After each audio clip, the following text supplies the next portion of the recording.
Hey, Sleepy Sheepy here. Today we're going to be looking at a level 100 Dexterity build using the Twinblade. And because we are using the Twinblade, we're going to provide two different options for this build. The first one is going to be based around Rot, and the second one is going to be around poise breaking our opponents, so we're going to be using Cragblade. For both builds, we'll use the same stats and talisman allocation, however the armor will be slightly different, as well as the Ashes of War, as I mentioned. So for the Rot-based build, we're going to be using Storm Stomp as our main Ash of War. We'll also use the Mushroom Crown, and to manage our weight load, we'll have a little bit less poise. We'll have 91 poise, and we'll use the Tree Sentinel armor, Royal Knight gauntlets, and All-Knowing Greaves.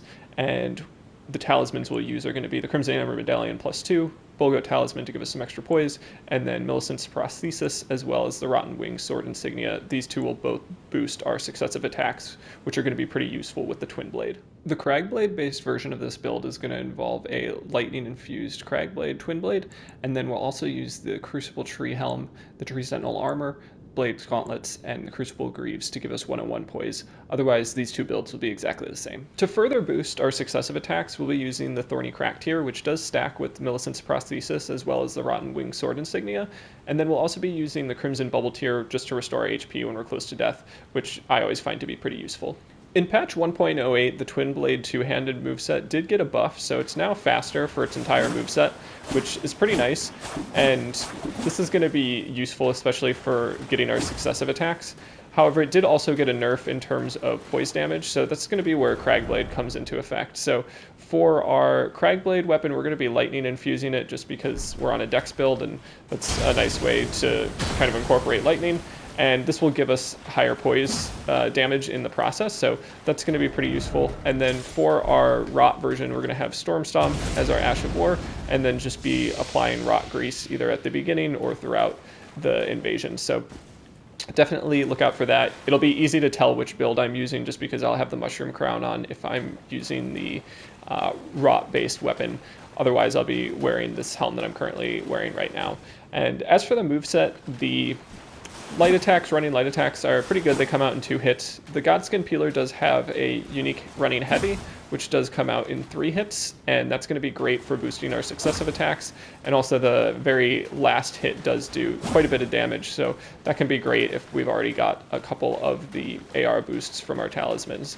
The neutral light attacks are pretty solid, but don't do much poise damage, so just something to be aware of there. The jumping heavy is going to be good for poise breaking opponents, but it's pretty focused, and then the jumping light attack is a good mix-up, but again, doesn't do very much poise damage. That's going to be a theme throughout the entire showcase. It's just the low poise damage of this weapon in general, and part of the reason why it struggles in multi-opponent situations. It's great for chase downs with a single opponent, but in multi-opponent situations, you're not going to be able to poise break people, and your attacks are going to lack range, so it's not going to be as useful as something like, you know, as Zweihander, where you can just swing on a wide sweep and poise break everybody. So that's just something to be aware of, and it's going to affect how you play with this build. That pretty much covers everything that I wanted to say about the build and the strategy we're going to employ. If you wouldn't mind considering subscribing, I'd really appreciate it. But yeah, that's all I've got, so let's go ahead and jump into the invasions. Alright, so jumping into our first invasion, we have a 3v1, and the host starts things off with a dual Colossal Sword jumping attack coming off the elevator. So I don't fall for it. I kind of give them their space. I know that that elevator is coming down and just don't want to get hit by whatever they've got coming my way. And their username is Kill Me Please, so kind of a cheeky setup here. And I'm definitely a little bit wary, a little bit suspicious. So the second time I try to give the elevator some space as it comes back down, not really sure if they're going to do another jumping attack, but they don't. And then here I'm just trying to like run side to side and avoid any jumping attacks. And Kill Me Please and his friends are up here at the top, and I do my best to try to avoid the initial damage spam that comes in. I think the host went back down on the elevator, so that allowed me to have a little bit of time with just the 2v1 setup rather than the 3v1, and I'm able to get a quick kill on one of the phantoms. So that worked out pretty well, and I kind of begin the next stage, which is just getting rid of this phantom with the straight sword and the shield. And the shield is actually pretty useful against the Twinblades, especially because they don't do so much poise damage. So this person in particular was utilizing it fairly well. They had a decent amount of HP, and I really just kind of wanted to get them in a quick like stun lock chain. I do send the elevator back down just to try to keep everybody in one place. In hindsight, it may not have been the best move to do that. It could have been useful to try to get out of there, but with a really slow elevator, it's oftentimes more difficult to pull that off than is practical. So I do end up managing to get the Phantom down with a couple quick attacks, especially the running heavy. I found that to be extremely useful, and following it up with a neutral light attack is a good way to keep that chip damage going, as well as continue the buff with successive attacks. And then finally I go for just an uncharged heavy attack and manage to catch the host there. This next invasion is probably one of the fastest 2v1s I've ever experienced, so I managed to guard break that opponent first real quick, and then here we have the host going for some sort of Night and Flame Ashes of War, and then I do manage to kind of predictive parry them and do a quick weapon swap over to the Miséricorde and get the full riposte damage with that. So that ended up just being real quick, and I just kind of wanted to include it because I thought it was kind of funny. But Twin Blades are pretty oppressive, so we'll see in this next one. I do have the rot based setup rather than the crag blade based setup, which is definitely still strong and can be nice. In some cases though, this setup will not even have enough time to proc rot, just because if you get somebody in a couple stun lock chains, you're very likely to kill them pretty quick. So they kind of make a foolish decision of coming down a little bit early from that ladder, and that left me some time with just one of the Phantoms by themselves. And then they kind of make the even more confusing decision of going back up the ladder. So two of them go up the ladder and leave this Phantom all by themselves, and that's like just kind of a recipe for disaster. I do manage to proc the rot, but then quickly kill that Phantom. And here I'm not sure what was going on exactly, but I wasn't able to use any of my consumables. So I'm not sure if that was a glitch that had to do with being on the ladder or something, but I think in some cases you can still use some of those consumables. So I do get back on the ladder and jump back down, and I'm able to use consumables again. And that was just an odd moment there, so if anybody has any idea of what was going on there, definitely let me know. And then we do have the other Phantom just kind of panic rolling into the corner there, and because the host isn't backing them up at all, I'm able to get a quick kill on that Phantom, and then I do go back up the ladder. The host is there to deal a fully charged heavy attack, which was definitely a good move on their part, but they come back down and I'm able to land a jumping heavy on them, and then they start going back up the ladder for some confusing reason. So I'm not sure if they were trying to gank people up there. I did get some hate mail from that user afterwards.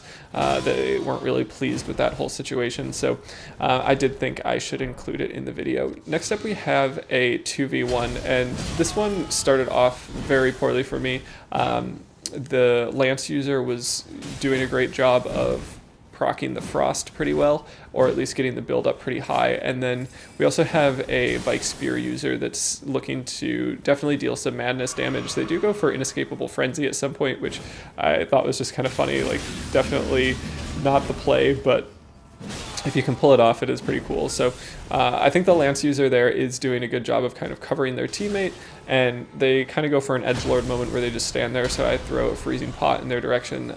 If your opponents aren't moving, like, I think you should just kind of throw pots in their direction, because you know, it's a good way to just close that gap, get a little damage off, potentially get a frostbite proc. So I do manage to land a jumping heavy on the Vike Sphere user, and this ends up being pretty useful in terms of putting that person in a tough spot. Now they're backing away, and every time they heal, I'm able to get a running heavy.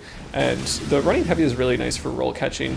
The strategy that you want to use with the Twin Blade is really to be okay with your first couple attacks, like your pre-attacks basically, missing, and then your last attack to land. So it's totally fine if your first two hits miss and then you're able to land the last one. And then here I do manage to get a backstab and then quickly switch over to charge forth and two-hand it, so I'm able to land the charge forth Estus Punish, which is similar to the Gundyr swap in Dark Souls 3, and just kind of a fun move that you can incorporate if you do have a weapon that can have charge 4th on it. So this next one is a 2v1, and I'm able to kill the Phantom pretty quick, but take a lot of damage from the Sword of Night and Flame user. Just mistimed my roll or something with their Ash of War, and I think I got hit by both the fire and the sword. So definitely kind of a intimidating setup there, and potential to take a lot of damage. We do have a blue that does come into the world. I go for a strafe backstab and was kind of surprised I wasn't able to get that to connect, but at this point I'm not sure how much damage the blue is going to be able to do, so I tried to bait them into an area with some PvE.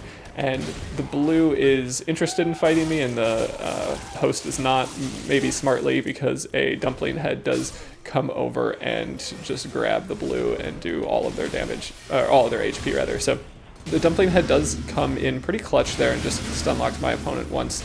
And then now I'm just in the chase down phase, and a one-on-one chase down against a Twinblade that's optimized for successive attacks is going to be pretty brutal. So I'm able to finish them off there and manage to win the invasion. Next up we have a 2v1 in the Vogue Palace area, and here you are going to see me land the Rot build up fairly early on, and it's going to be definitely a big contributor to the total HP that this person loses. So there's that Rot proc, pretty fast and pretty practical in terms of ways to land Rot. I guess dual Ant-Spear Rapiers is probably the fastest approach you can get, but because Rot doesn't scale with Arcane, which is something that I learned in my Ripple Crescent Halberd video, that you don't really need to set up for Rot when you're using the greases, you know, with an Arcane build or something like that. So I felt like this was a nice instance to use it, and it definitely was pretty helpful in this invasion here, where you can see the Rot is just kind of ticking away at that Phantom and allows me to play a little bit passively. I can kind of stay back and just let it chip, and here I do go for another Rot application with the Rot Grease, and the Phantom uses that opportunity to, you know, use a bolus, but they were a little late in their application of that bolus, and it allowed me to run in and kind of punish the use of that bolus, and they eventually do go down. So next up it begins the kind of chase down portion of this invasion, and if a host has a lot of space, it can be difficult, especially now that the crouching while running kind of situation has been nerfed. Stamina management is a little bit different than I think we all got used to. Wave dashing is no longer a thing, and just chase downs can be a little bit more difficult without that. So that was something we saw in patch 1.08, and just something we should all be aware of in terms of stamina management as well as just chase down. So I went for a backstab there, but didn't manage to get it, but then I think my opponent did run out of stamina, so that allowed me to just kind of follow it up with a neutral light attack and get the kill once they were already pretty low on health. This next invasion is gonna kind of be centered around this column of fire where it goes up and down throughout the course of the duration, and I'm kind of just trying to weave in and out of my opponent's roll when I see that they're attacking, and you know, use different opportunities to get off mostly the running heavies, just because it does have the 3-hit combo. I'm using Rot, so I'm hoping that I'll be able to kind of land that Rot proc. So here I do land the Rot proc off of a jumping heavy, and that definitely helps to apply the pressure. And we also have the column going up and down here, which does take away some of the space my opponents and myself have access to. So unfortunate first pot throw, but I do manage to get the Frostbite proc after that.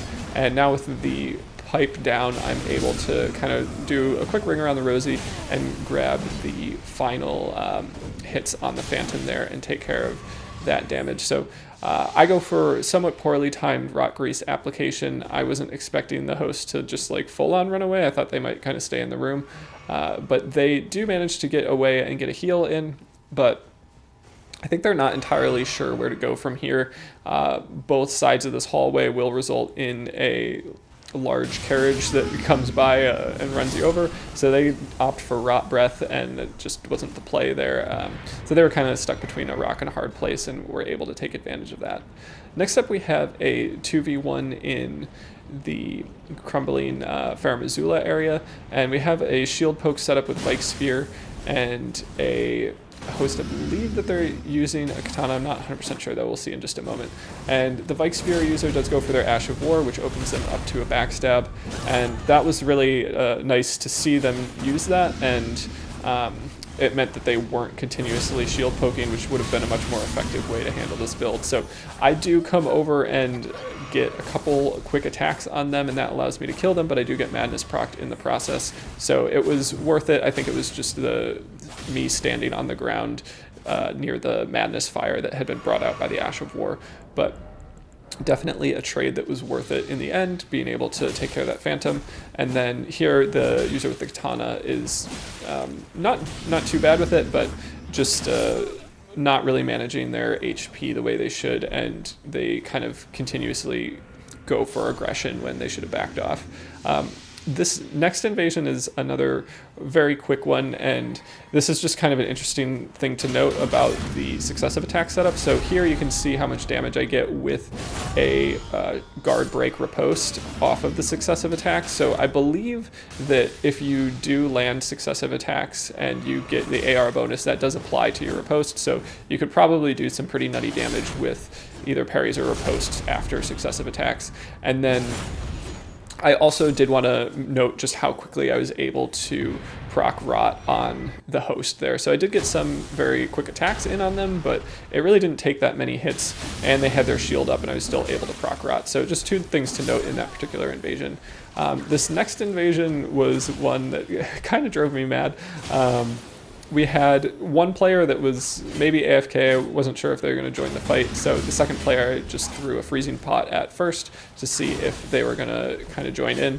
I'm not sure if I ended up really regretting that, because they are using a great shield, super high poise armor, and are just kind of shield poking with a rapier, which isn't my favorite setup to encounter, but I do try to continuously apply damage. I have a lightning infusion on my spear, so I'm still able to do some chip damage through that shield there. And then I go for a kick attack by unequipping my weapon and re-equipping it after I get the kick, and that is enough to take care of that Phantom there. And then this second phase of the fight, where it's just me and the host, was drawn out for so long. I think there was maybe partially a delay to my connection, but it felt like almost every time I would normally hit the 3-hit combo of the Rotting Heavy, I would only get the first 2 hits. So they were just, I don't know, just a frustrating build to fight against. High poise for sure, dual whip setup, although their whips weren't doing a ton of damage. So here I almost killed them, and I kind of decreased the pressure there. And I cut out quite a bit of just back and forth where they're going for the whips. I'm getting chip damage with the Twinblade, but I did want to skip ahead because it got a little bit monotonous both to play and to watch. So here I'm just kind of continuously trying to apply pressure. I might have been a little tilted at this point because I'm not even like doing anything about the Frostbite proc, which I would normally take a Bolus for, but there they do end up finally succumbing to the Twinblade, and I'm able to pull out with the W there. But just kind of an interesting setup, and one that was pretty frustrating to play against. And next up we have a 2v1, and this was one of the first invasions that I did with the Twinblade with Rot, and was just kind of one that made me happy that I put Storm Stomp on it. It was definitely a nice way to get a quick light attack. I did in that moment just there with a heavy attack, so Storm Stomp does not last long enough to pull off a heavy attack, so that's just something you should know if you are using this setup. You're definitely going to want to go for a light attack out of the Storm Stomp. And here I was really hopeful that I'd be able to get the Rot to take care of that Phantom there. They were pretty low health and I had already procced Rot, but the host does a good job of stun locking me during the chase down, and I'm not able to get the finish. So I am staying pretty focused on the Phantom here, just trying to dodge attacks from the host as I take several attacks from the host, but wasn't too bad to deal with. That particular weapon there, the Guardian Sword Spear, can be tricky to play against. I think the timing of it being a little bit faster than the other weapons of its class makes it kind of confusing in terms of when to roll, and I think that was a moment there where I was just expecting to be able to kind of back away from it, and maybe should have rolled but didn't, and misjudged the timing. So it's a weapon to look out for sure, and just be aware that the light attacks from neutral are great for kind of landing multiple attacks, and I think more often than not you will be able to land more than just one hit, even if the stun lock only lasts for one hit. So this next invasion is also kind of an interesting duo to fight. We have a caster with some lightning spells as well as Eleanor's Twinblade, and I wasn't totally sure who the host was starting at this invasion, so there were a couple good clues, like the heavy attack that I landed on the Eleanor's Poleblade user was doing more damage than I think the subsequent attacks that I land on this player with the whips and the spells. Also, the red lightning spells are more late game, so I probably should have put it together that that player was in fact the Phantom, but for the first part of this invasion it definitely caught me off guard, and just a reminder to actually read people's names when you spawn into the world, it will be helpful. So the caster is using Bloodhound Step as well. They did take a freezing pot to the face and just kind of either they definitely negated all the damage, and I'm not sure if they negated the frostbite buildup, but it wasn't enough to frost them. And based on their armor, I would have thought that it would have, but they may be over leveled. It's not totally clear at this stage of the fight. And they've switched to dual whips as well as Bloodhound Step, so I don't have a great weapon to deal with this. It's, you know, not like a quick poke that has lots of range. The running heavy attack is useful, and here I think they just start like panic Bloodhound Stepping because they do it very many times in a row, and I kind of try to continuously apply pressure, and they kind of get caught up, I think, hoping that I would get stun locked by the host, but I don't get stun locked by the host, and they go for a whip attack that's just a little bit too slow, and they take a little bit more damage. So I think if their whip attack had come out, it would have stun locked me, but the successive attacks from the Twinblade is just a little bit too much to deal with. So now it's just a Twinblade v Twinblade, which I definitely enjoyed, and I would say I have kind of the advantage with Cragblade. They do have bleed buildup because it is Eleanor's Poleblade, but the running heavy attack is just super strong, and I mix that up with some jumping light attacks, and now they're just really on their back foot, and there's just not too much you can do when you're in this situation where you're just kind of rolling away. You're depleting stamina, and I'm able to do a good job, I think, of staying close and punishing any heals that they would go for. So once we took care of that Phantom in that last one, I was kind of in smooth sailing territory, but the Bloodhound Step dual whip setup from potentially an overleveled Phantom is one to be concerned about for sure. This next invasion was also pretty quick, and that's kind of a theme that I found with this setup is if you have a weapon that can really take advantage of successive attacks, your kills are going to come much more quick if they come. So some of the issues with Twin Blades are the lack of range and the lack of poise damage. Cragblade does help a little bit with that, but it's, you know, not guaranteed to be easy in the context of like a 3v1, and I definitely found some 3v1s to be pretty challenging because the Twinblade was just not able to kind of force people off of you in the way that you would hope it would. So using something like Black Flame Tornado is a great way to deal with it. Horloser, Shaker, Flaming Strike, those are all Ashes of War that you definitely could put on your Twinblade and, you know, help with group pressure. But for this showcase, I kind of wanted to stick to just the pure Twinblade setup with Cragblade or Rot, and Storm Stomp is, you know, definitely good in group situations, but it's not as aggressive and kind of punishing the way that something like Horloser or Shaker is. So next up we have a 2v1, and here I'm trying to go back and forth, and I was actually very happy to find these two because this invasion took place while the compass was not available, and that was fixed by a hot fix in patch 1.08.1, I believe. So that was fixed earlier today, and the change has been very nice, but this is like one of the worst places you can invade without a compass, just, you know, with all the visual cover from the snow. So I was happy to see that. I did manage to kill the Colossal Sword user. They got guard broken, and I think guarding with a Colossal Sword can be good, but you really have to pay attention to your stamina, and they weren't doing such a good job of that. And then this player just goes for quite a few Bloody Slash attacks. They did have regen going, but it wasn't really enough to counteract the amount of damage they were taking from kind of the Ash of War that they were using. So I think that kind of put them on the back foot, and then we did get kind of a chase down situation where they had to deal with the kind of pressure of the Twinblade, and it's just a bit too much. So next up we have a 2v1, and I'm not sure if this was a gank situation or not, but the immediate attempt for Rot Breath did kind of rub me the wrong way, so I went for some pretty quick attacks and kind of a chase down on this Jellyfish Shield user, and the host here is not doing a great job of, you know, stun locking me. They also seem to have kind of a weird connection, so pulling out my parry shield might not have been the right call, but it's the one that I went for, and I was able to grab a quick riposte there with the Misericordia. So a quick 2v1, and just kind of moments when I'd recommend using a parry shield, and definitely include like one-on-ones with hosts, and it's a good time to practice. So here I did hear that opponent use Mimic Veil. I didn't know if they were over there, but I just guessed that they might be and kind of got lucky with my freezing pot. And I also am using Barbaric Roar, which is worth noting. I gave this a try for a couple invasions, and it's pretty solid. It's a great way to get hyper armor and a little bit of range with the Twinblade. You can get a 3-hit true combo similar to the Nagakiba that I made a video about earlier, and I can link that in the description.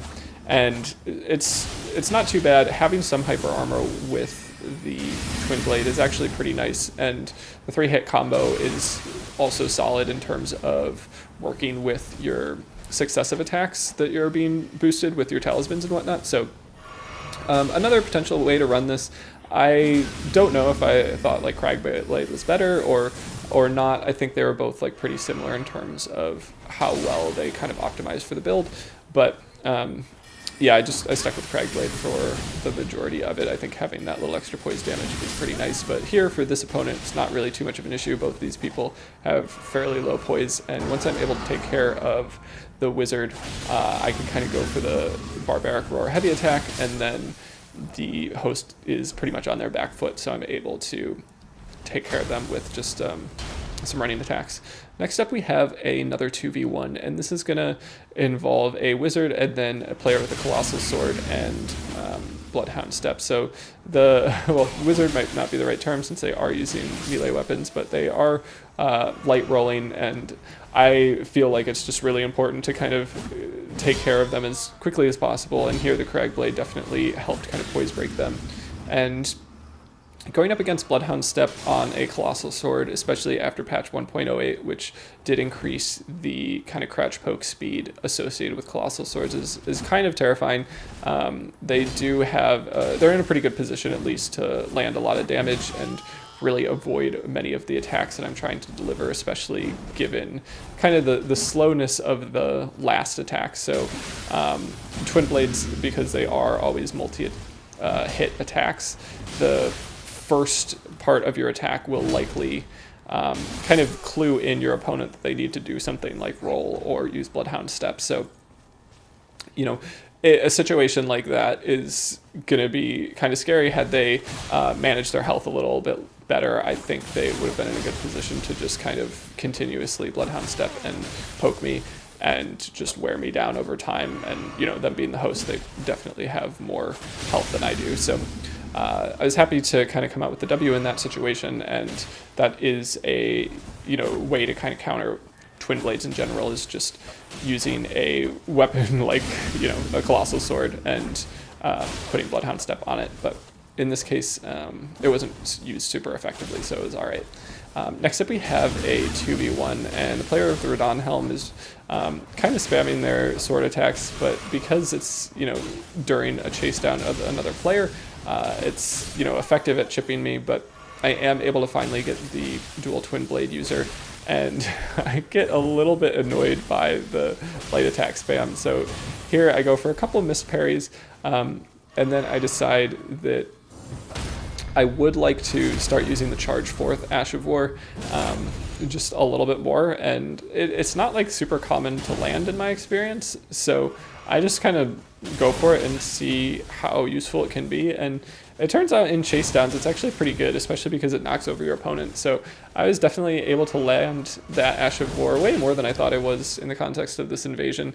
If the player had rolled towards it or into it, I think they would have been in a better spot, but I go for Charge Forth quite a few times, and you can see that it doesn't really do much damage. It's kind of a nice wake up for Estus use, but for the most part, it's pretty unnecessary. So eventually I do switch back to just kind of regular attacks, and also have my parry shield out, and do manage to parry the Radon Helm user one more time. And that puts me in a pretty good spot here to just be successful in the context of that invasion. So we do also have a one-on-one against a dual spear user, and I just kind of wanted to show this in the context of the arena and duels. And I thought this user was probably one of the best ones to show it against, because this is a super meta setup. And you can kind of tell by their playstyle, you know, they're like turning around a lot and going for crouch attacks. So you can kind of just take a look at this and see how you think it kind of stacks up.